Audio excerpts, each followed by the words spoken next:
Friends, आज का topic है नॉमिनल अकाउंट। चलिए देखते हैं नॉमिनल अकाउंट क्या होता है।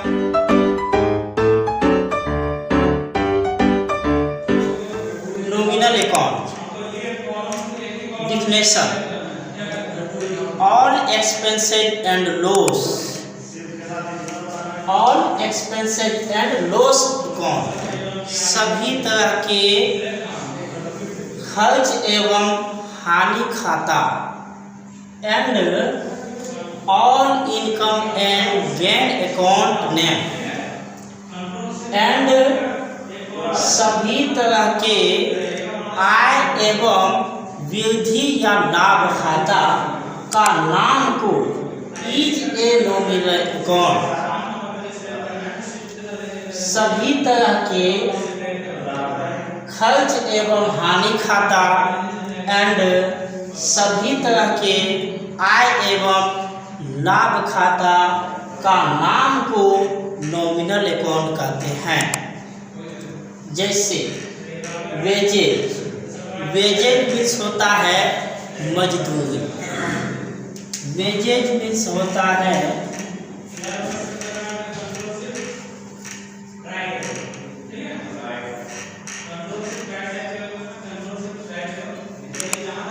यह वेजेज कोई वस्तु का नाम नहीं हो सकता है, ठीक ना।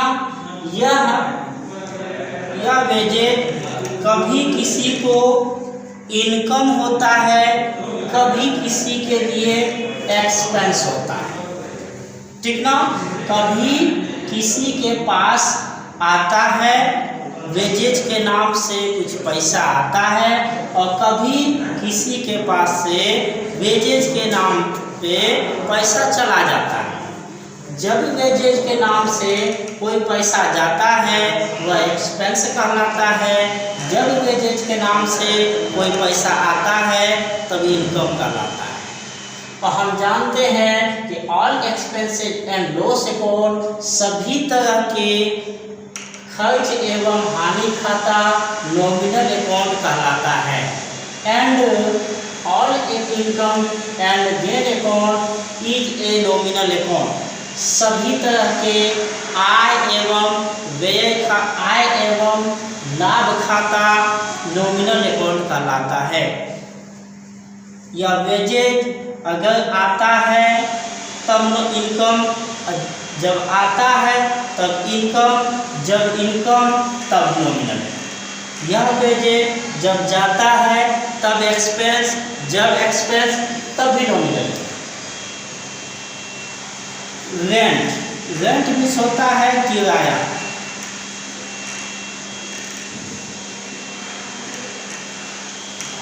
कभी किसी बहाने किराया हमें आता है, चाहे वो बिल्डिंग का रेंट हो, चाहे वो ऑटो का किराया रेंट हो, इस तरह से जो भी रेंट हमारे पास आता है वो इनकम कहलाता है। और जो इनकम कहलाता है वह नॉमिनल अकाउंट है, क्योंकि हम जानते हैं all expense, all income and gain account is a nominal account. सभी तरह का इनकम को नॉमिनल अकाउंट कहते हैं। एंड यह कभी कभी जाता है, कभी कभी एक्सपेंस होता है, कभी हम बिल्डिंग रेंट किसी बिल्डिंग का मालिक को चुकाते हैं, जब चुकाते हैं तब यह रेंट हमारे लिए एक्सपेंस कहलाता है।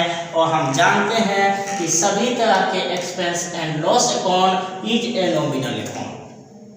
सभी तरह के एक्सपेंस या लॉस को हम नॉमिनल अकाउंट कहते हैं। रेंट जब एक्सपेंस होगा तब भी नॉमिनल अकाउंट कहलाएगा, जब इनकम होगा तब भी नॉमिनल अकाउंट कहलाएगा। इंटरेस्ट, इंटरेस्ट मीन्स होता है ब्याज।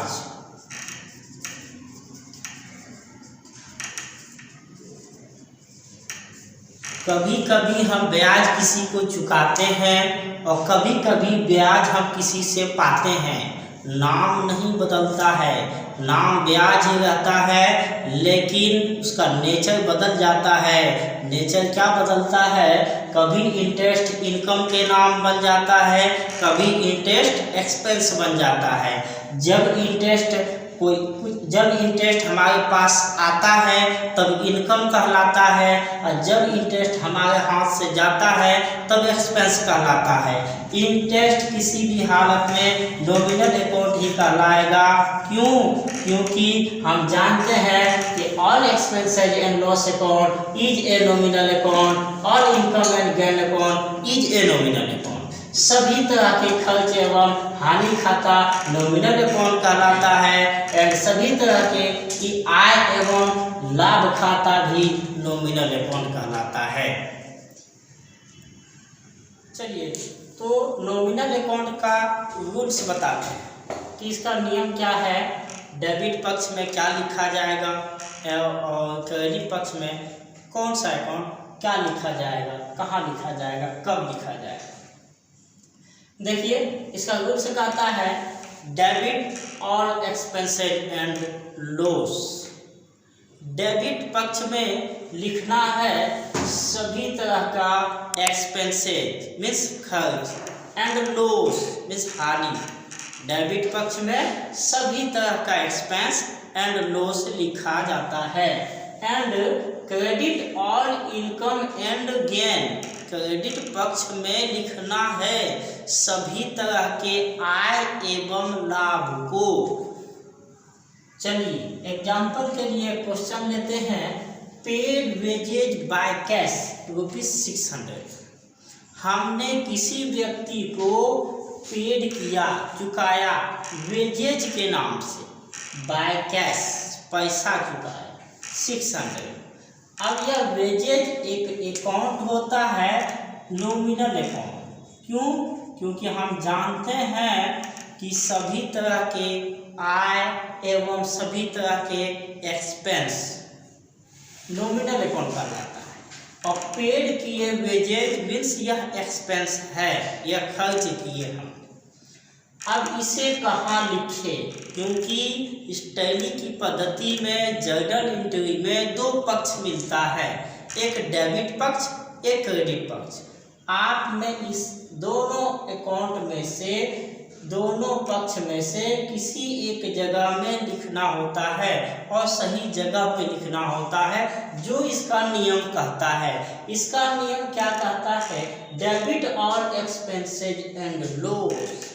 डेबिट पक्ष में लिखना है सभी तरह का एक्सपेंस एंड लॉस को, और हम जानते हैं कि यह क्वेश्चन में जो वेजेज है वह एक्सपेंस से है, इसलिए एक्सपेंस को कहाँ लिखने कहा? डेबिट पक्ष में। तो हम इस वेजेज को एक्सपेंस मानते हैं। क्या मानते हैं? एक्सपेंस मानते हैं, और इस एक्सपेंस को कहाँ लिखने कहता है? डेबिट पक्ष में। चलिए, वेजेज को कहाँ लिखेंगे? डेबिट पक्ष में लिखेंगे। अब बच जाता है कैश।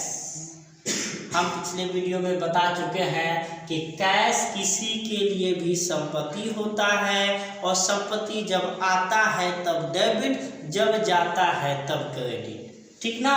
तो हम पेड किए मीन्स पैकेट से पैसा चला गया, और जो पैसा चला जाता है वह गोज आउट कहलाता है। हम जानते हैं कि क्रेडिट वाट गोज आउट होता है, संपत्ति जो चला जाता है वह क्रेडिट में लिखा जाता है, इसलिए इस कैश को क्रेडिट पक्ष में लिखेंगे। चलिए, एक क्वेश्चन और दिखा देते हैं। Received interest by cash ₹700। हमने किसी से इंटरेस्ट के नाम पे कुछ पैसा पाया। कितना पाया? 700 पाया। ठीक ना? क्या हुआ? इंटरेस्ट। क्या आया? इंटरेस्ट। दिया क्या? कैश। बोल के क्या दिया? इंटरेस्ट। अब इंटरेस्ट एक अकाउंट है जो अकाउंट नॉमिनल अकाउंट होगा। क्यों? क्योंकि हम जानते हैं इंटरेस्ट या आय हो सकता है या इंटरेस्ट एक्सपेंस हो सकता है। ठीक ना?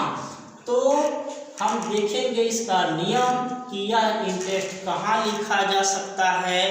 तो हम यहाँ आएंगे इसका रूल्स में और देखेंगे कहता क्या है।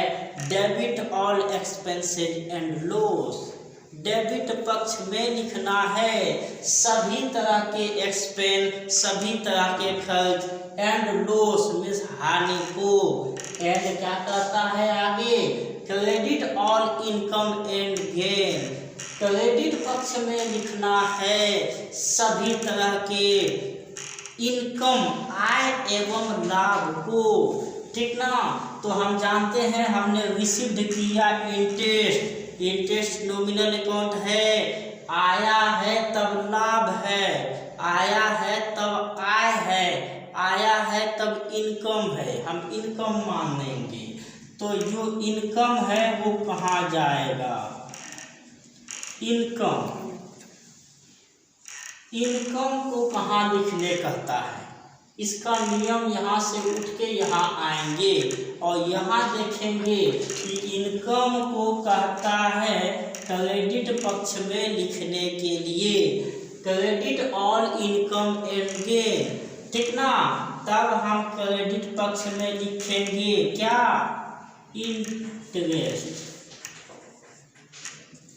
ठीक है, 700। अब यहाँ लिखा हुआ है एक अकाउंट है कैश, कैश पर रियल अकाउंट होता है, कैश संपत्ति होता है, जब आता है तब डेबिट, जब जाता है तब क्रेडिट। तो हम रिसीव्ड किए हैं इंटरेस्ट तो आया कैश, कैश संपत्ति है और आता है तब डेबिट और जाता है तब क्रेडिट। तो कैश आज आया है इसलिए कैश हम डेबिट में लिखेंगे, कितना, 700। ठीक है, 700। नेक्स्ट वीडियो में हम बताने वाले हैं टाइप्स ऑफ अकाउंट का practical, personal account, real account, nominal account. धन्यवाद।